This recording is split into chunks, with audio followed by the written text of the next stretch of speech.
Assalamualaikum warahmatullahi wabarakatuh. Kali ini kita akan melanjut pembelajaran pendidikan kewarganegaraan di kelas 7 semester 1, yaitu mengenai arti penting Undang-Undang Dasar Negara Republik Indonesia tahun 1945 bagi bangsa dan negara Indonesia.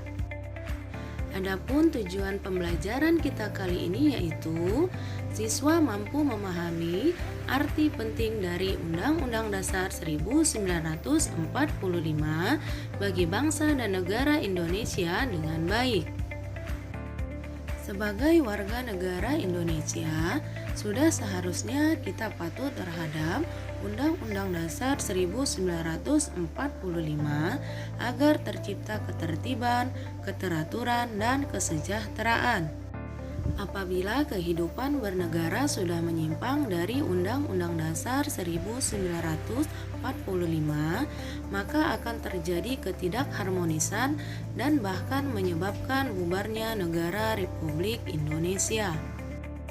Di dalam pembukaan Undang-Undang Dasar 1945 yang terdiri dari 4 alinea, memuat beberapa pokok kaidah negara yang fundamental yang di dalamnya dapat kita lihat arti penting dari Undang-Undang Dasar 1945 itu sendiri. Berikut akan dijelaskan mengenai isi atau makna dari setiap alinea pada pembukaan Undang-Undang Dasar 1945. Isi atau makna alinea pertama atau alinea pembukaan yaitu 1. Kemerdekaan adalah hak asasi semua bangsa. 2. Penjajahan merupakan pengingkaran terhadap hak asasi tersebut dan harus dihapuskan karena tidak adil dan manusiawi.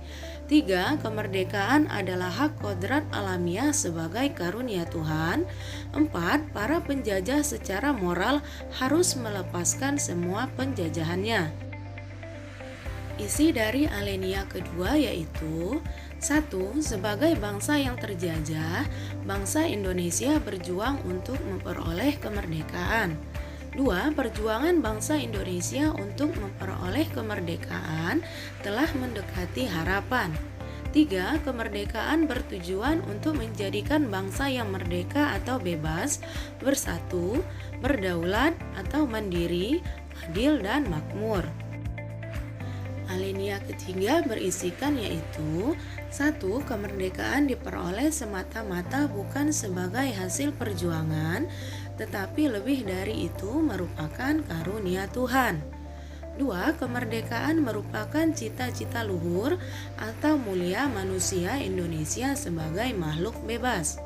3. Pernyataan sebagai bangsa yang merdeka dan bebas dari penjajahan. 4. Bangsa Indonesia adalah bangsa yang religius, mengakui kekuasaan Tuhan. Dan yang terakhir yaitu pada alinea keempat. Pada alinea ini berisikan mengenai tujuan negara setelah kemerdekaan. Adapun tujuannya yaitu melindungi segenap bangsa Indonesia dan seluruh tumpah darah Indonesia, memajukan kesejahteraan umum, mencerdaskan kehidupan bangsa, dan ikut melaksanakan ketertiban dunia yang berdasarkan perdamaian abadi dan keadilan sosial. Kedudukan Undang-Undang Dasar 1945.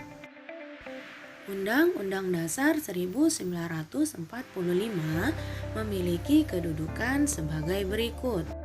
1. Undang-Undang Dasar bersifat mengikat pemerintah, setiap lembaga negara, masyarakat, dan setiap warga negara Indonesia. 2. Berisi norma-norma sebagai sebuah dasar dan garis besar hukum dalam penyelenggaraan negara yang harus dilaksanakan dan ditaati. 3. Undang-Undang Dasar merupakan sumber hukum tertulis. 4. Sebagai alat kontrol, yaitu mengontrol norma hukum yang lebih rendah sesuai dengan ketentuan Undang-Undang Dasar 1945. Hubungan antara pembukaan Undang-Undang Dasar 1945 dan Proklamasi 17 Agustus 1945. Hubungan antara proklamasi dan pembukaan merupakan suatu kesatuan yang utuh. Hal-hal yang terkandung dalam pembukaan Undang-Undang Dasar 1945 merupakan amanat dari seluruh rakyat Indonesia saat mendirikan negara dan untuk mewujudkan tujuan bersama. Nah, itu tadi materi pembelajaran kita untuk hari ini.